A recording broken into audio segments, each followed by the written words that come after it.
Due to the following CBS School Break special, Magnum PI will not be seen today. It will be broadcast tomorrow in the regular time period. Word Balloon is brought to you by the League of Word Balloon Listeners.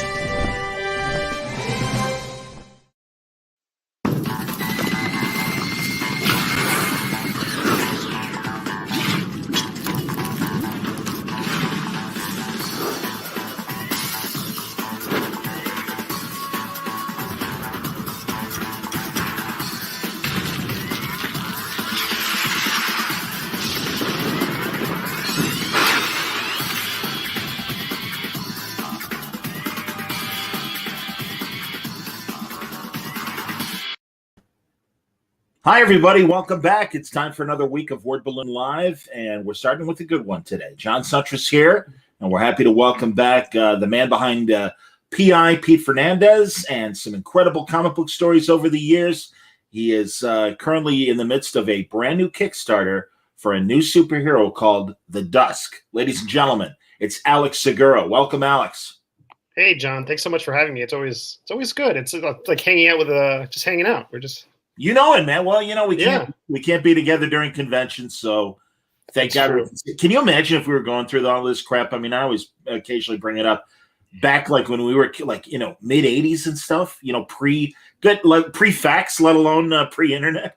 Can you imagine? Yeah, I mean, if there's anything I'm thankful for, it's that it's happening when I'm a responsible adult. Yeah, no kidding. And really, God, our phone bills would be insane because you know, you just for the lack of contact and everything. Oof. All right, enough bad stuff. Yeah, there would be no Zooming and none of this. So, yeah. Absolutely. So, no, it's great to see you, man. You look good. And I'm excited. Man, I had no idea. I've got your video loaded up, and we'll play it in a second for the Dusk. I know you're laughing because it's 6 minutes long, but it's good. It's long. Yeah, you don't have to. Well, I'll tell you what. We'll play part of it, and we'll pop out of it or whatever. All right. Because I guess you're embarrassed. No, John, I had this one thing, like the sound of my own voice, even though, you know, I will listen to every episode you do except my own.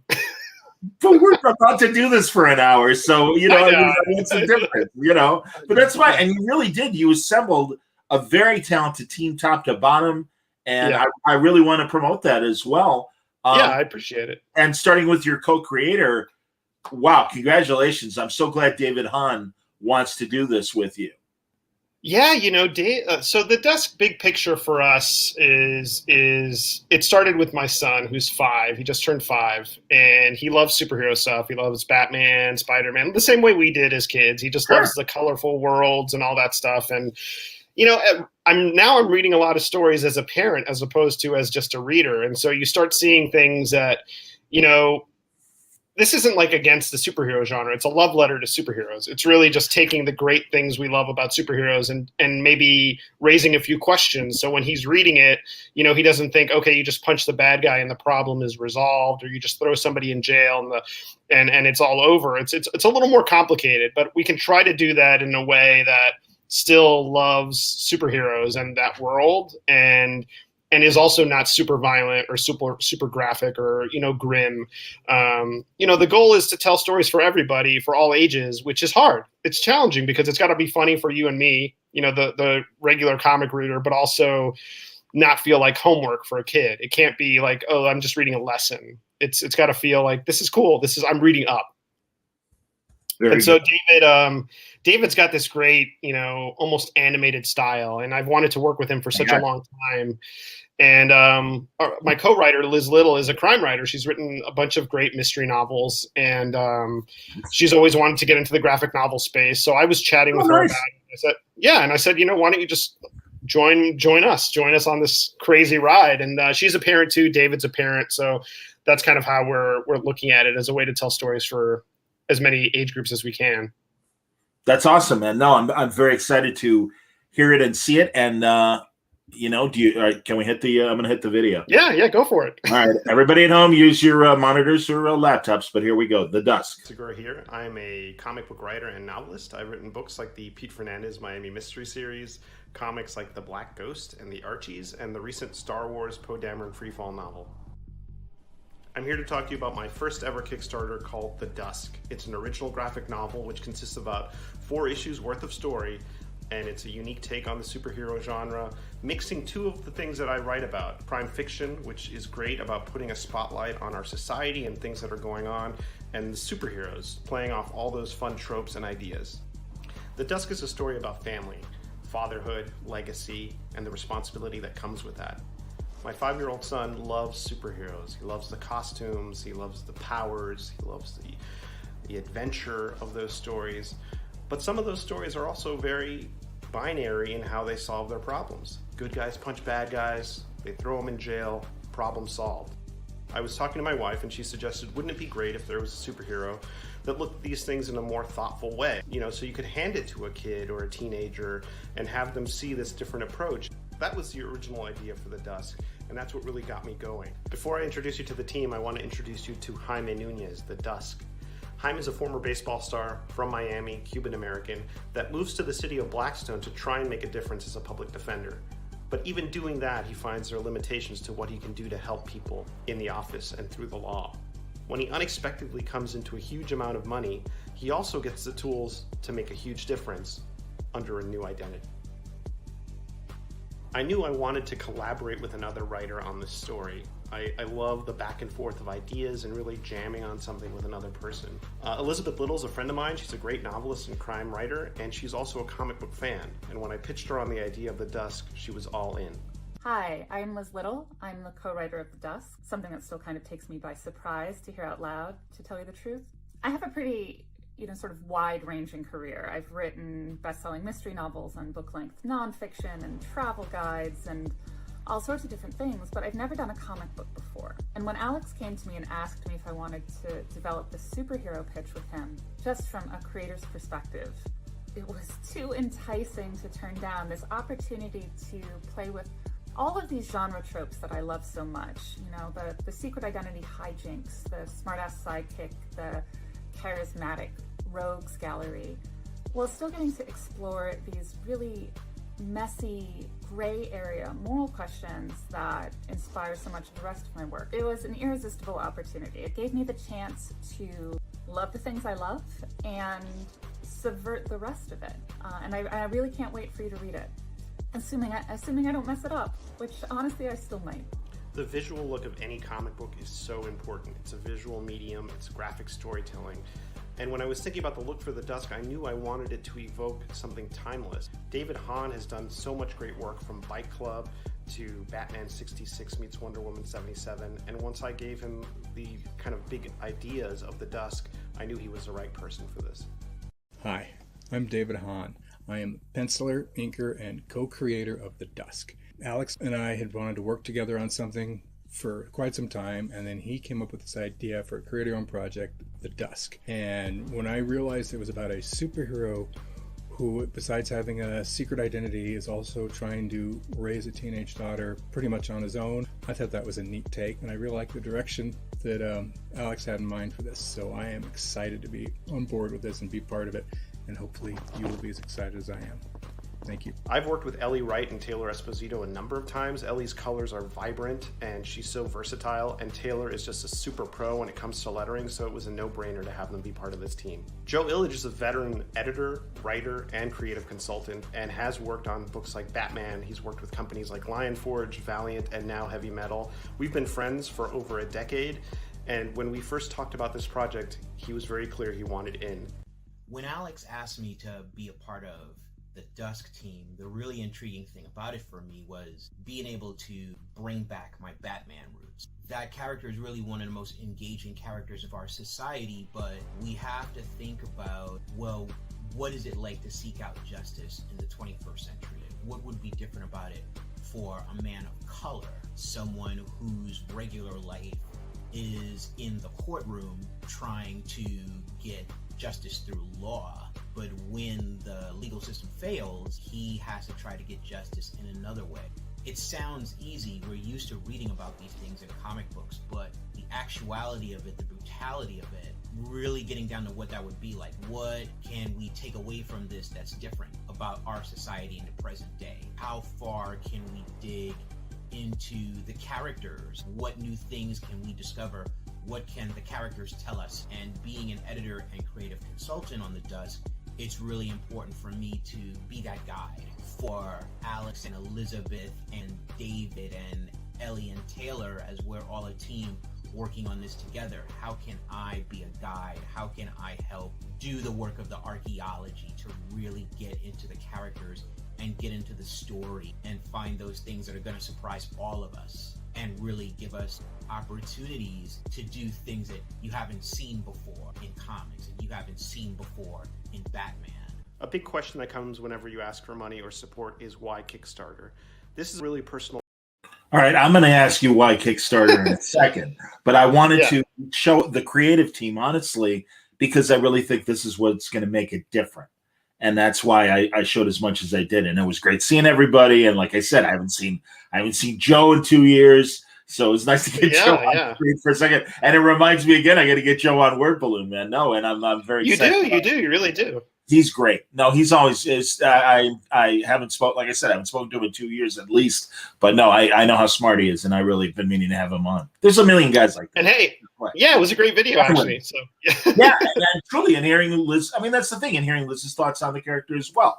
So no, it's honestly, I think you got a cool team. I like the concept. David's art is incredible. Ellie's colors are incredible. So yeah, it's really great, and that's one of the reasons why I'm like, I'm probably going to show almost all of this, if not all of it. I know. When you told me, I was like, oh man! But actually, rewatching it, I got over it. I got over it.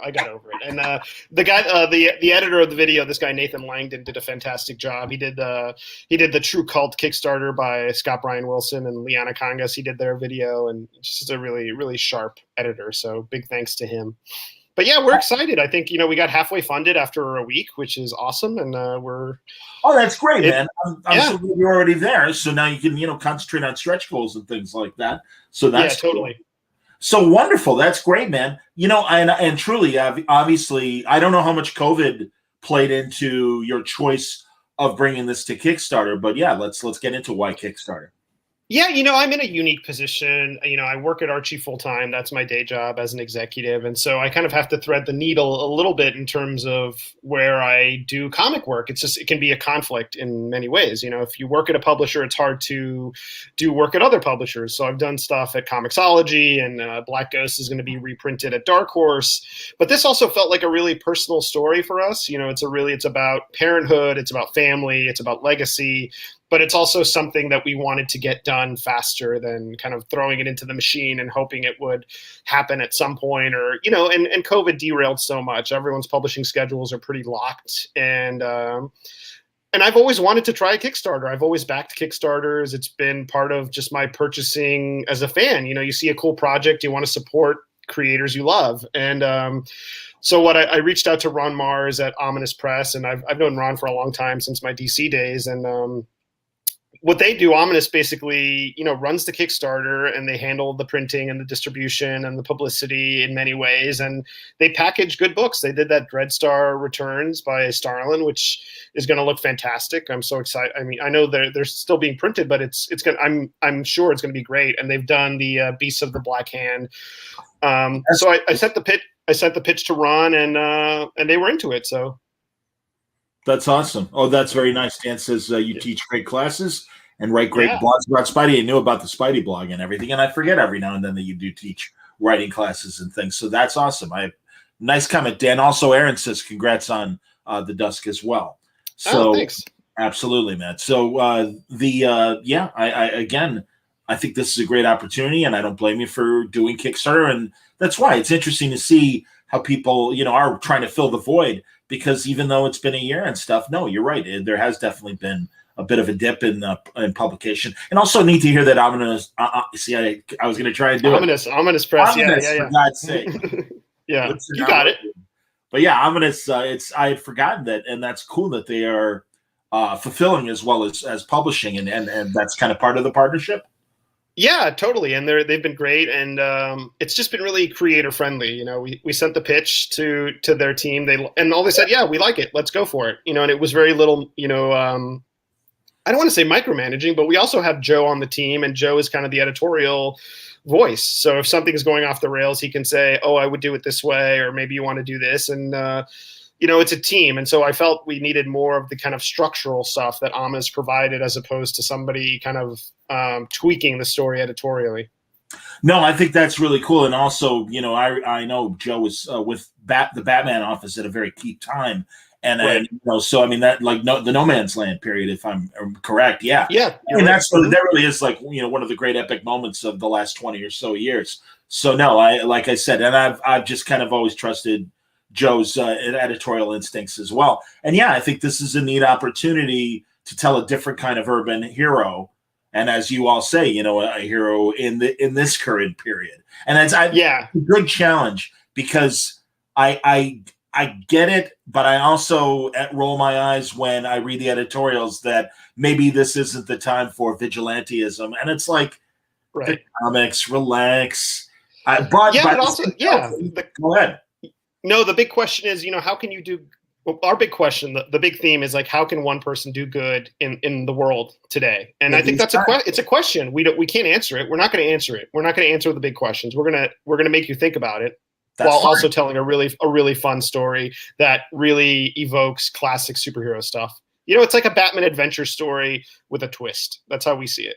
That's cool. And David, of course, again, I mean, I'm so glad that again on the video you can see David's art, and you can plus. In addition to Dusk images as well, that you can really envision what this is going to look like and what it's going to be in a lot of ways. No, I agree with you, man. And again, that's I guess what was lost in my initial point was that like superheroes, like anything else, do represent where the culture is right now, and you can tell the great stories that happened when the Golden Age hit, and we had to address World War II and the issues of the day then.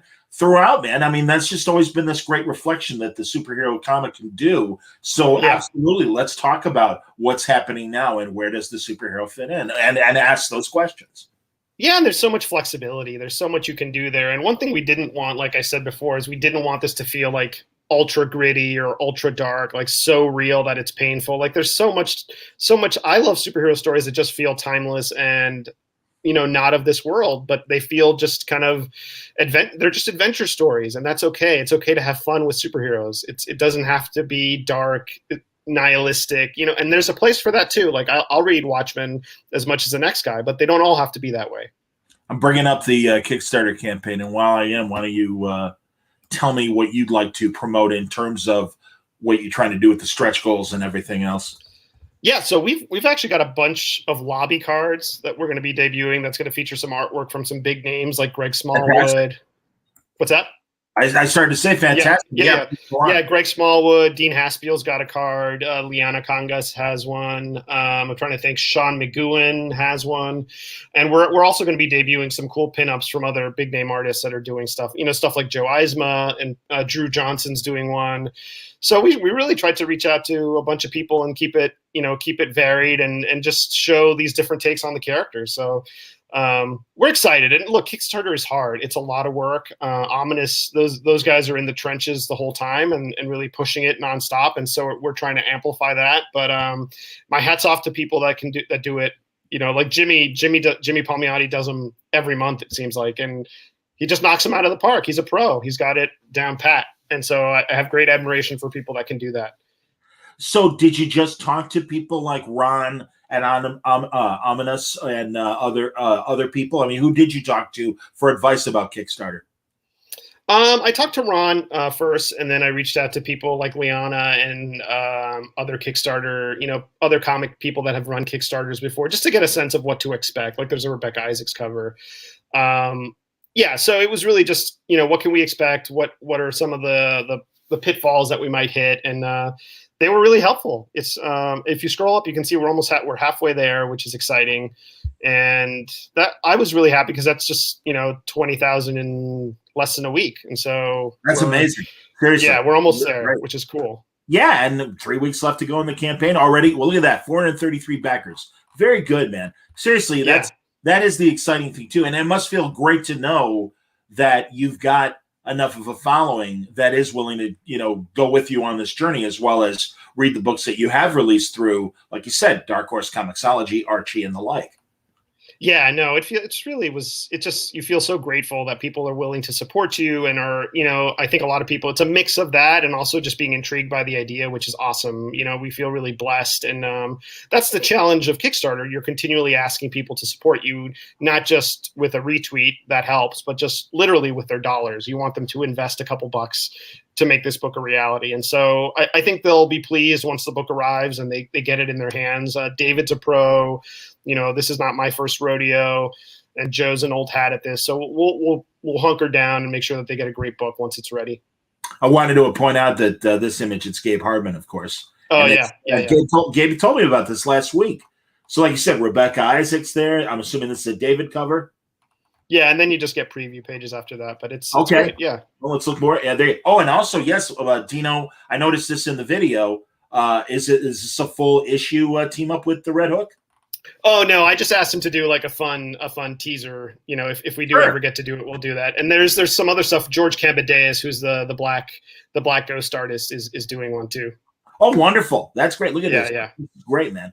And this is exactly what I was hoping for. So people can go. Oh, here's who's this? Who?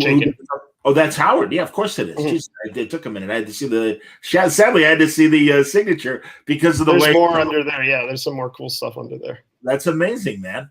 Oh, and they did that funny graphic of us. This is great. Cool. Okay, very cool, very cool. Yeah, looking at this, I mean, obviously people can check out exactly what level they want to get to, but no, very neat project, dude. And I think everything looks. Thanks so much, man. Yeah, I'm very excited for you. This is very cool. Kyle Fegley is here. Kyle, oh, nice. Yeah. Curious how you tend to divide labor with your co-writer. And also, do you sleep? Yes. I used to sleep a lot more. I mean, it's funny. I was on a podcast earlier this week, and co-writing came up. It varies, but it's really it's got to be someone you feel no ego with. Someone you're comfortable with, that you can edit their work, they can edit your work, and it's not a territorial thing. And writers are by nature territorial. Like, it's your words. Like, I've had moments where I felt like you shouldn't edit my words. It's a whole ego thing. But if you find a co-writer that has no ego, that can be edited, that you can go back and forth and feel like it's for the greater good, then that's a great partnership. And sometimes it depends. One writer tends to be the plotter. The other writer is more the dialogue person. I've been in both situations. Like, with the Black Ghost, Monica's great with dialogue and style and adding personality to the characters. So sometimes she'll do that more on one issue, and sometimes I'll do more of the plotting. And then it flips, So sometimes she'll plot out an issue, and I'll be the one that kind of ends up adding the little flourishes of character stuff. So it's the key is finding someone that you can collaborate with, and you don't feel precious about it, but you also don't feel paranoid about editing their work. Amy Chu was on Friday and really made a great point. And seriously, this is going to be something I'm going to think about as novelists or writers from other disciplines come and try to write comics. And that is, she was comparing writing for this anime series on Netflix and writing her usual comics. And she's like, when we write. Oh, right. She just got her first screen credit, right? Yeah, Netflix. That's awesome. It's a Dota, Dragon's Blood, for people watching and don't know. And you should watch it. I watched 4 episodes. I was blown away. It's an excellent, classic kind of Dungeons and Dragons kind of story. It's very, very nice. But she said writing comics is like haiku compared to writing, a novel or script or whatever. And I'm like, that is really true. And it is so simple to use that comparison. So, yeah, I mean, was it an adjustment for as a novelist, I imagine Liz is learning really how to write in the comics language. I mean, story is story, but formatically, I don't know. You tell me. The medium is so different. I mean, I think I always liken it to putting a puzzle together. You have only so many things you can do per panel, so many panels you can have per page, so many words you can fit into a balloon per panel. And then it's just moving that stuff around. A lot of times I found even if I'm writing prose for a long time and I shift over to a script, I tend to overwrite the dialogue. And you have to remember, you have to let the art breathe. You have to, the dialogue is just what needs to be on the page that is not told by the art, and if the successful art tells a story without your dialogue, so you're really just adding nuance to what should already be on the page, and that takes a little getting used to when you're coming from a prose background. That's excellent. What is David's background? Hahn, like what nationality is he? I'm always Because you I do. don't know. Mixed. Okay, I was just wondering. Yeah. No worries. Yeah. But yeah, I mean, no. Again, I think it's I'm really excited to see the story. I think it's going to be cool. So it's going to be 80-page graphic novel. So 4 issues. Yeah. 4 issues, and then it'll be an 80-page graphic novel. Okay. Well, you can buy it however you want. You can buy 4 single issues. You can buy the graphic novel. You can get all the covers in different formats. So that's the cool thing that Ominous did. They decided to kind of break it up into issues. So we're pacing it that way anyway, which is good. But you can buy it as 4 single issues or also as a graphic novel. Will they all come out at once? Will the graphic novel be available as the 4 issues are? Okay, that's cool. Yeah. That's really interesting. I love that. I want to say TKO does that as well, right? I think it's TKO. Yeah, they do. I kind of wish that, it seems like Ominous does that as well. They wanted to just kind of put it all out there. And if you want to just read them as single issues, you can do that, or you can just grab a whole graphic novel, which has the whole story and some extras. And yeah, it's cool. Are you releasing it digitally? I mean, obviously Kickstarter backers can get it digitally if they want to, I'm assuming. Yeah. There's a digital tier. Do you also like how long do you think between the campaign and making it available to stores are you doing, or is there a store plan as well for people to back the book? Yeah, we've talked about it. We've talked about, how do we get this into comic shops? How do we get this into bookstores? And there's some wheels turning in that regard. But I think our first priority is to, obviously get funded. And then once we're funded, make sure that all the Kickstarter backers get what they paid for. And then we can get creative with everything else. That's cool. And Omnibus only works in this. It only works in do they only publish through Kickstarter, or do they put out their own stuff? They put out their own stuff. I think they've distributed to Diamond in the past to comic shops. Yeah. Mm-hmm. Okay. It's been a while. Look at that. Dean Haskell saying hello. Hey. Good to see you. That guy. Exactly that guy. Here, Ben Kaiser Music. There we go. Just wanted to stop in and say I'm a big fan of you too. Oh, that's nice. And thank you for your contributions to comics. Well, hello. Alex does the heavy lifting, man. All I do is talk. No, you do a lot. This is a huge service to the community. Just getting us in here and talking every week is amazing. It's my pleasure. It's great to back this stuff. Seriously, man. And I listen to this podcast. I take walks. I mean, I try to take a walk every day, and this is usually top of my podcast queue. Like, no joke. Awesome. Well, I mean, you see it. We talk about it.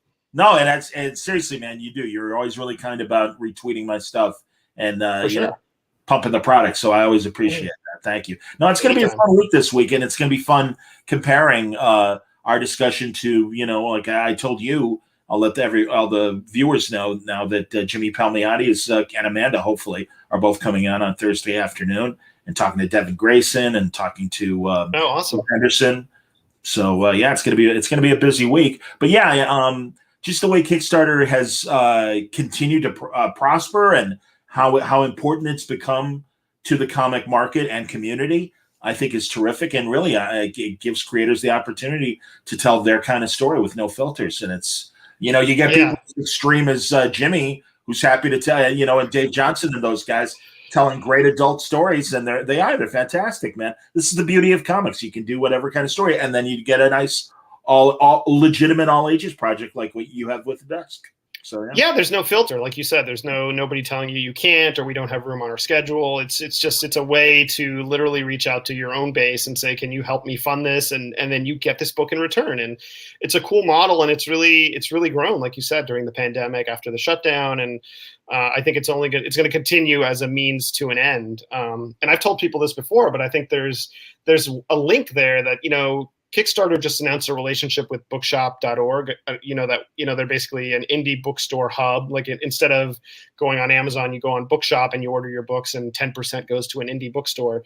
But I think there's got to be a way to link Kickstarter up with comic shops more directly, in that, beyond just a retailer tier, which is just offering X amount of copies for a retailer to order, but some systemic way where, if it gets to a certain funding level, it gets solicited, or, sharper minds will figure it out. But once that's locked in and there's a direct pipeline from Kickstarter to comic shops, I think you'll see it flourish even more. That's just my hot take on it.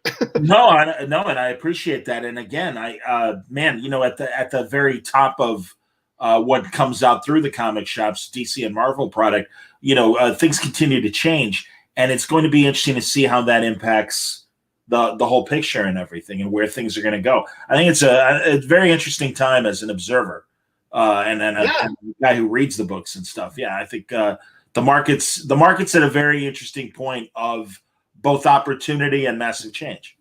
Yeah, my first thought is always whenever there's a seismic change is like, how are the retailers going to be affected? Does this mean they get their books at a better rate, or is it more difficult for them? And I think, time will only tell. If Random House is going to, sub-distribute to Diamond, then that might alleviate a lot of the kind of speed bumps that we saw when DC went to Lunar and when they went to their 2 distributor system. So yeah, no, I completely agree. Lewis Southard. Interesting times. Yeah, absolutely. Oh, nice. Lewis says, got to support mutual collaborator David Hahn. Great artist, great guy, great concept for a book. There you go.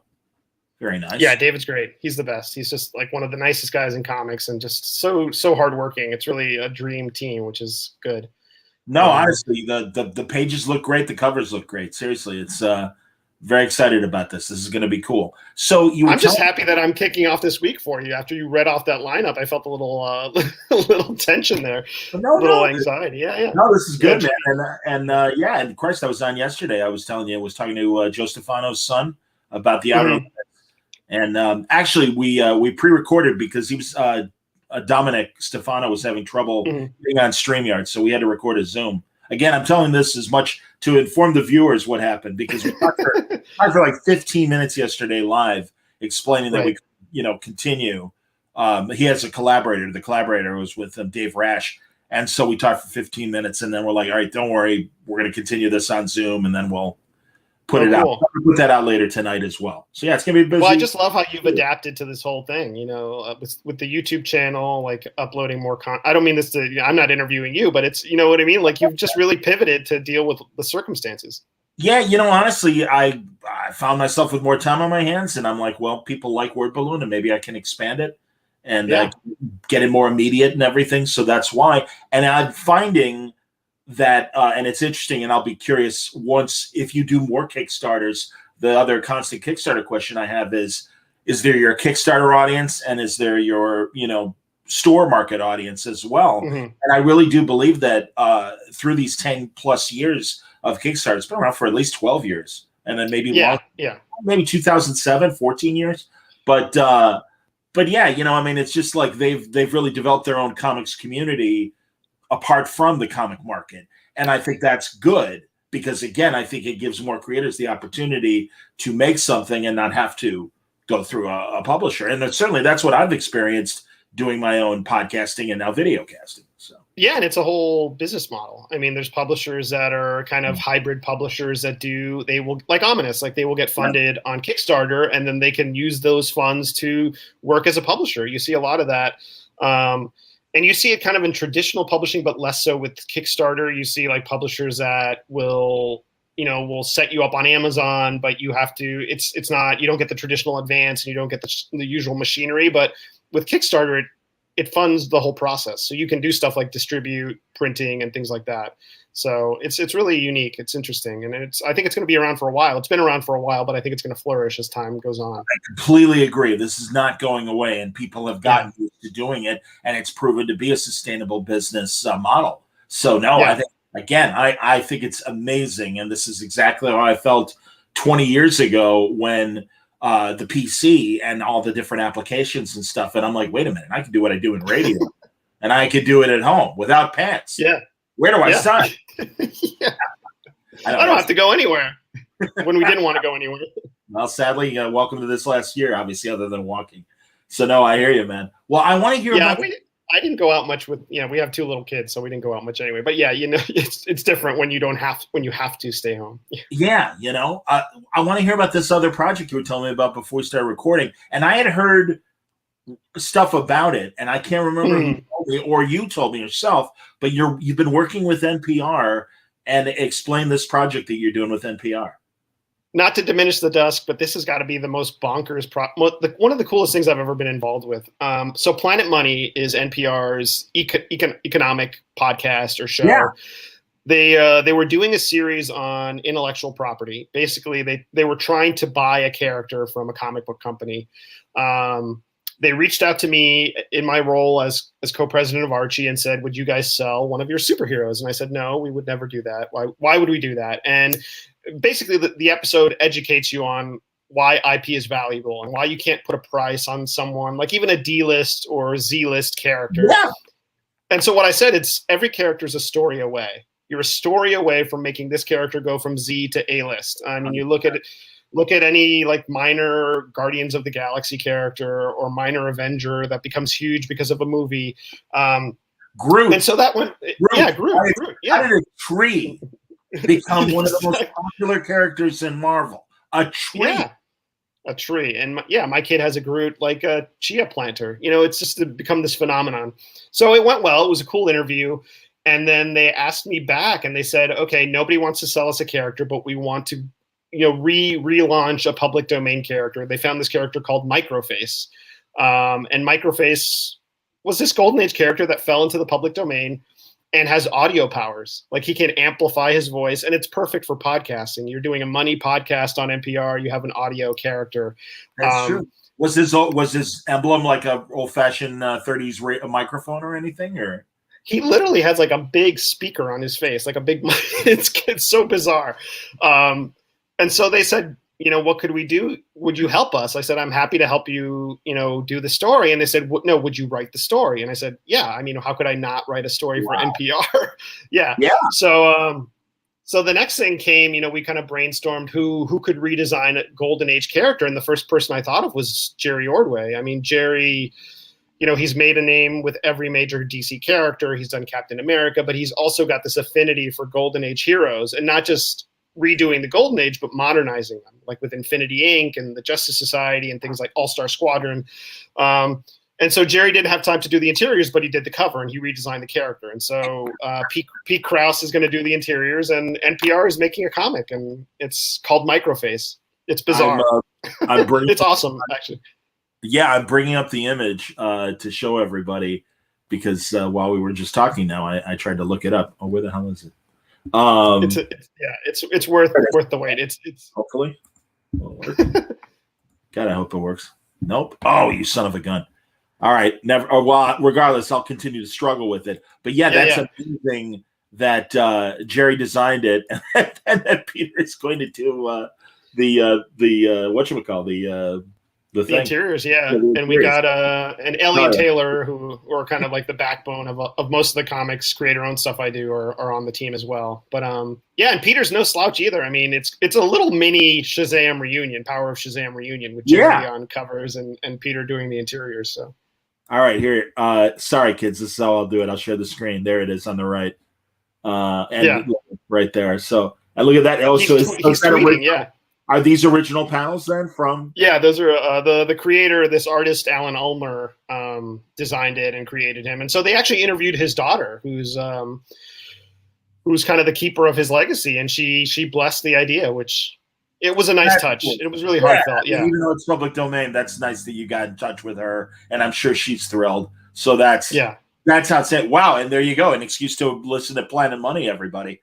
And check out the story. I think it'll be a lot of fun to hear. That's fantastic. I think you just go to npr.org/microface, and it'll take you to the episodes, and you can buy it. You can pre-order the book on npr.org, and they have some swag like a T-shirt and some other stuff. What a world! Is it a one shot, basically? Yeah, it's a one shot. It'll be extra sized. It'll be. I think we're clocking in close to 40 pages. So that's awesome. That's fantastic. Yeah. Peter's great. I've wanted to work with Peter for the longest time. Absolutely, man. All the stuff he's done over the years, like with Wade and the like. No, and I just had him on. He did that great book with Chip Mosier, the Blacking Out, which was great. Yeah, Alex, are we ever going to see you do a crime graphic novel? Do you ever want to do that?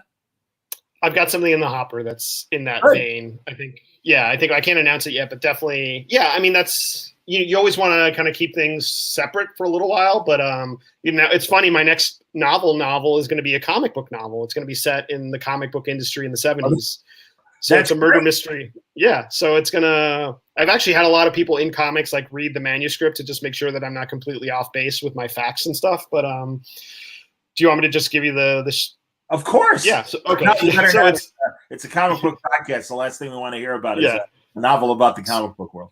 Yeah, so it's called Secret Identity, and it's about this woman who moves from Miami to New York to work in comics, and she gets a gig as like a secretary at this kind of third-rate publisher, and she wants to write, but they don't let her write. Her boss has told her, "Look, there's no path for you. I've got enough freelancers. I don't need to give my assistant work." So she ghost writes this character with a colleague, this other editor who wants to break in as well. He doesn't put her name on it. It becomes a huge hit, this new character, and then her collaborator is murdered. So she has to solve his murder to basically reclaim this character. So it's called Secret Identity. It's got a lot of hat tips to things you and I would pick up on as hardcore fans. But it's a not fun, but it's a murder mystery, and I think people will dig it. It's me blending all my favorite things into one book, and it's been a blast to write. So I'm almost done with it. I'm very close to being done with it. I would imagine maybe in a Romana Clef sort of way, you might be retelling some great stories that I'm sure you've heard about the big two over the. I mean, honestly, man, I only get the surface of that kind of stuff. I'm always very jealous of people like you and Mike Pellerito, also at Archie, and the amount of stuff you guys have collected over the years, not only at Archie, but obviously at DC and Marvel and After Hours, and I'm sure there's been a lot of crazy stuff you've heard over the years. Yeah, I mean, comics is littered with stories like that. I mean, where creators have invested time and they didn't get the credit they deserve. So it's a little bit of that. It's kind of a meta way to talk about an intellectual property, but also it's about, this is a story of a person who was a fan, grew up as a fan, and this was her dream. And then you take a shot at your dream and you had to have it taken away. Like to what lengths would you go to like achieve that dream or to let people know that you've achieved that dream? So, and there's going to be some cool comic book stuff that I can't get into yet, but I think fans that are just comic people will dig it as well. There you go. But unfortunately, we're going to probably have to wait like 2 years before it comes out, right? Comes out next year. Oh, it's definitely going to come out next year. Oh, that's fantastic. Yeah, April next year. Yeah. Oh, that's wonderful. Very, very cool. Wait, another new comment. Let's see here. Oh, this is nice. Man, everyone's being nice. We're putting out great content for years. Alex, Secret Identity sounds great. I look forward to checking it out. Do you have an artist in mind for the project? Well, you said it was a novel, right? Yeah, it's a novel. So I'm the artist of words.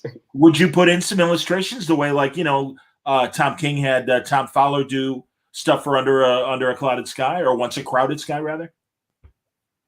You might be onto something. Oh, there we go. You might be onto something, yeah. That's awesome, man. No, Paul Kupperberg, I know you know very well and everything. Yeah. He's doing some great novels lately. And also Van Lente did that one about the heist at a Comic-Con and everything. So yeah, Fred's doing an Archie book for us. We just announced it. Hey, no kidding. What are you doing? So Pellerito and I are editing this book called Everything's Archie, which is one of our 80th anniversary one-shots, and it's Fred and Dan Parent, and it's funny. It's just Fred. Fred's got such a modern, funny, humorous voice, and I've wanted to work with him for so long. So we paired him with Dan, and I think people will dig it. It comes out in June, and it'll be a one-shot. It's just celebrating our anniversary. It's just classic, fun, but modern Archie stuff. That's awesome, man. I don't know why, but I think knowing that I was going to talk to you today, I was thinking about Archie stuff, and literally, I mean, Everything's Archie. My God, that was the theme. Well, it was one of the cartoons, and that's the one that's brightest in my mind. And Everything's Archie.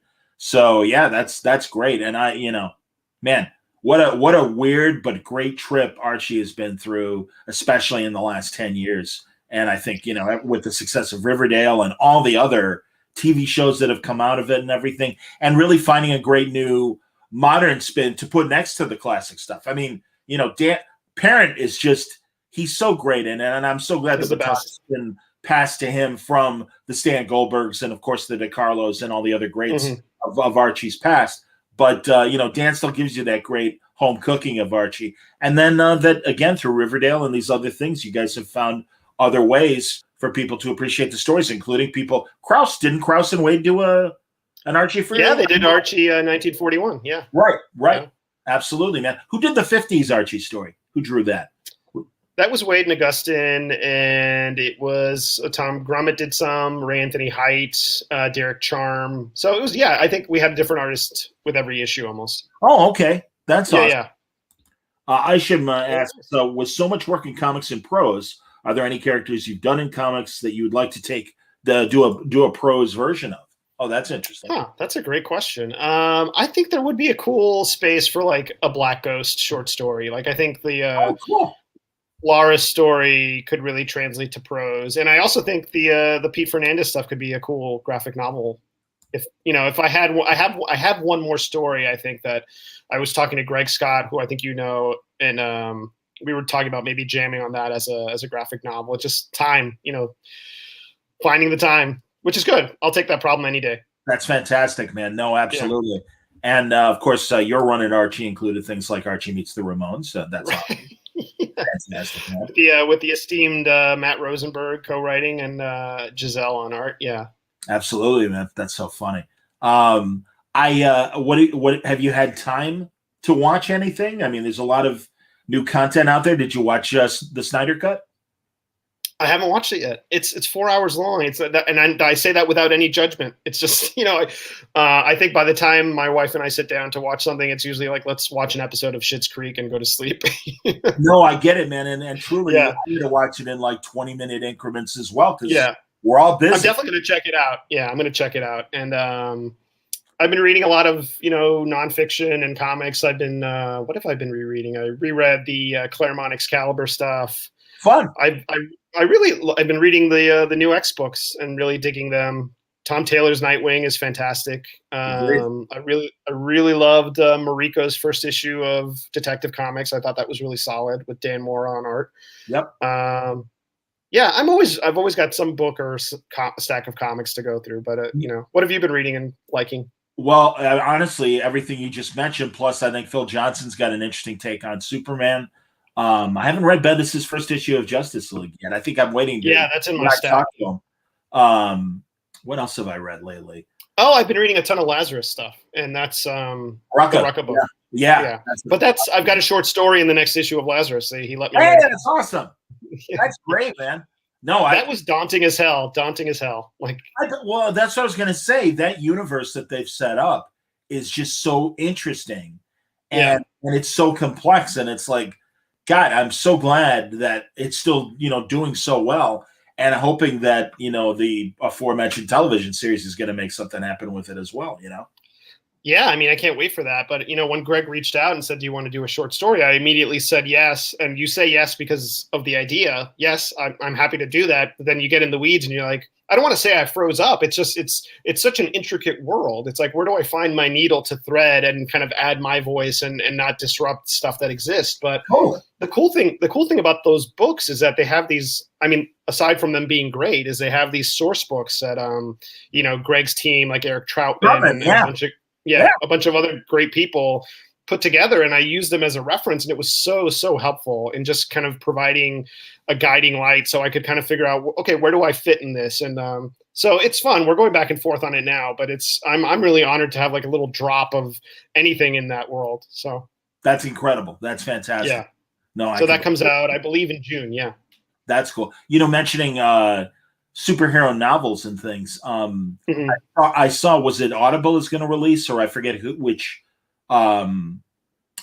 audio publisher is going to adapt a lot of the 70s Marvel novels into audiobooks. I saw that. Yeah, that's going to be interesting. Yeah, I think so too, man. I really do. Well, I think there's like this untapped and it's a rights issue, and if you're in publishing, you get that. But there were so many kind of cool like Marvel paperbacks and DC novelizations. Like as a kid, I bought the Roger Stern Death of Superman novelization because I couldn't afford all the issues. But I knew I could read a Roger Stern novel, so I sat and read that. I read Denny's Nightfall novel because I didn't have the money to buy every issue of Nightfall, but I wanted to know what happened. But I'd love to hear they're not on ebook and they're not on audio, but I mean, people would buy those. Elliot Maggins' Kingdom Come adaptation. Yes. What was it? Monday, Miracle Monday. Oh, well, his Superman books from the 70s are outstanding, and I've read them and talked to him about those, a couple times. And they hold up. Oh my, they absolutely hold up. They're really, really great. And I was also going to say, what was the recent one? Oh, well, it's not that recent. It was 21 or 22 years ago. Uh-huh. The first thing of Rucka's I ever read was his novelization of No Man's Land. And I'm And like, it was great.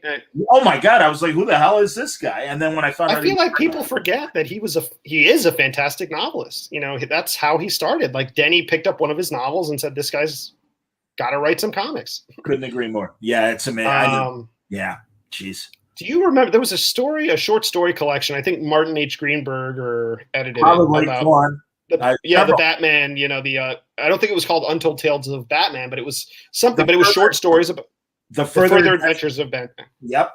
And you could still find everybody if you go on Amazon. You could find used copies. I can't recommend them enough. I also good. Well, there's the Superman one, and it has one of my favorite Mark Waid Superman stories in it. It's called Forget Me Not. Yeah, and that's great. And in that Batman one of my favorite stories, and it was really short. I believe Mike Resnick wrote it. It was called Neutral Ground, and it was all about this little Gotham City tailor that made the costumes for heroes and villains. Yeah. And you just one by one, see heroes and villains come in, and this like Taylor is so Barney Miller of his like, all right, here's what I think there was a Harlan story in one of those collections. Probably. And Joe Lansdale. Definitely Joe Lansdale. Yes. No, they're incredible. They're really great. And God, I remember I think they might have either started as paperbacks and then also came out as hardbacks or vice versa. But yeah, you're right. I mean, literally these throwaway things. And truly, even now, it was funny. A couple of years ago, I went to the Book Expo when it was in Chicago, and I saw the different novel licensed books that had come out from DC and Marvel characters and the like. Yeah. And it's like, oh my God, you forget how cool this stuff is. And truly, like, give it a shot. You might really be impressed. And people like Marjorie Liu, I know, works in both fields in novels and comics, and still, like Diane Duane wrote a Spider-Man novel, and Andrew Vox wrote a Batman novel that I remember reading as a kid. And I'm just going back to my own youth, but there's both of those publishers are doing great stuff in that space. So it's just a different medium to kind of deal with these characters and get new stories. They had villain collections. Yeah, the Joker collection that Greenberg put out. Absolutely, man. I know I'm pretty certain there was a Penguin one as well. Yeah, I know there was definitely a second, and maybe Catwoman. I'm not sure. Now this will take us really in the weeds. There was a Spider-Man anthology around that time called, I want to say, Ultimate Spider-Man, and there's a short story by Peter David called 5 Minutes that is just one of the best Spidey stories, and it doesn't even involve a villain. It's just him staying with Mary Jane for 5 more minutes before he has to go save the day. And it's, people forget too that Peter David was a prose guy before he came into comic. Well, I mean, he did both kind of at the same time. I guess he came into comics for. Yeah.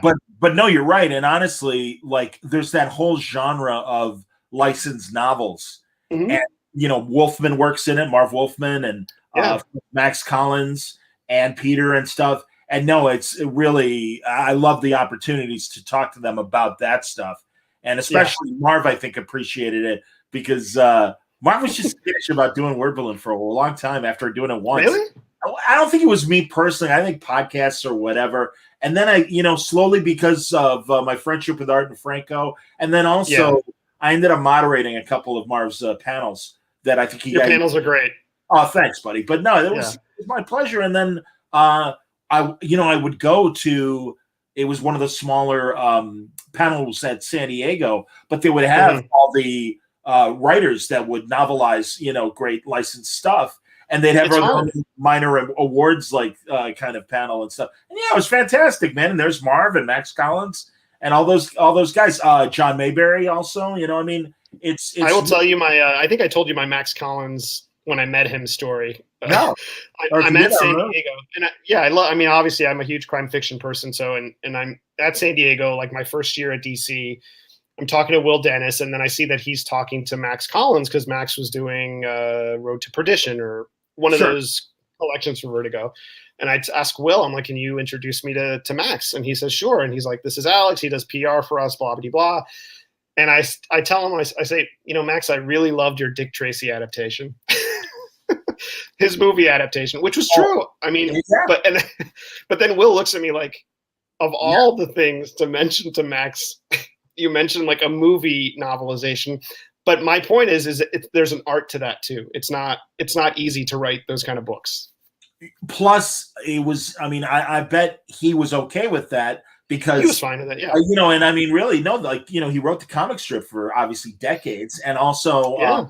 you know, I mean, he really understood the character. The first interview, literally one of the first video interviews I ever did was with Max for Dick Tracy, and it was one of. He's got a much cooler backdrop than I do. He's got his own like.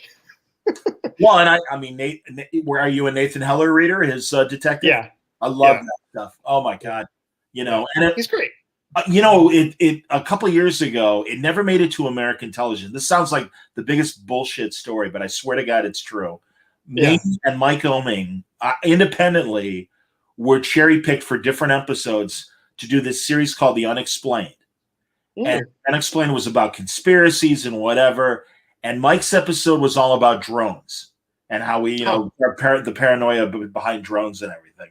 Mine was like, they came to me and they're like, is there any cool Chicago story? Because I had done Profits for Science Fiction with this group of producers. And they're like, hey, we like working with you. Is there any like cool Chicago conspiracy story? And I'm like, I don't know. And I'm like, that can't be a ghost story, can't be UFOs. So I'm like, all right.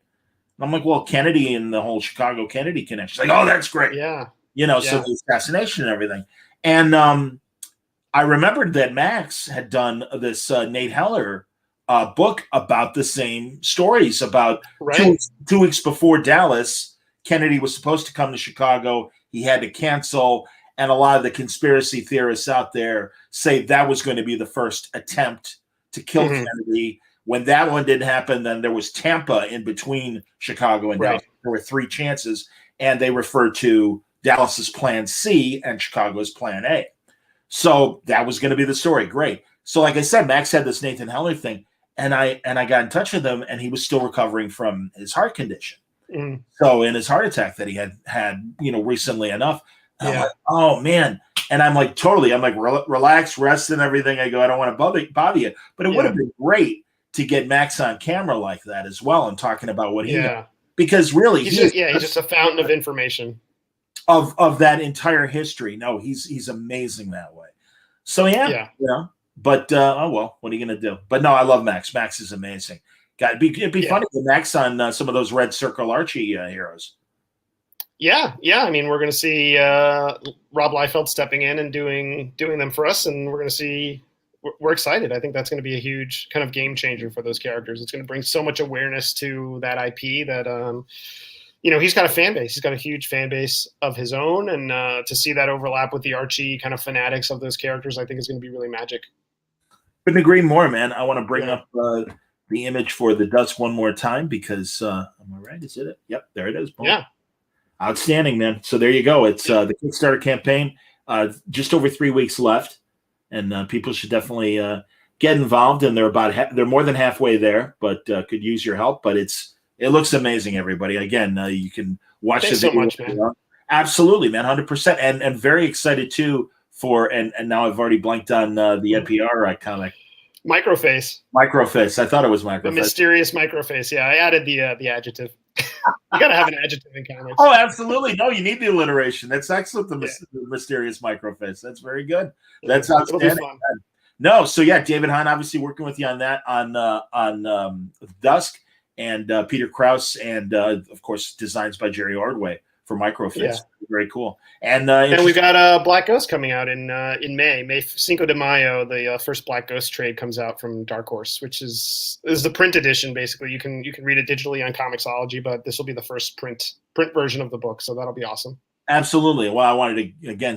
I love that. You can't help Francavilla, man. When you see those, when you see that orange, they should really like Bix should rename that color orange as Francavilla orange. Because the FF orange. It's so out. It's like, here it is, and it's like, oh yeah, there you go. It's Francesco, yay! So he's just he's the best. He's just one of the sweetest guys.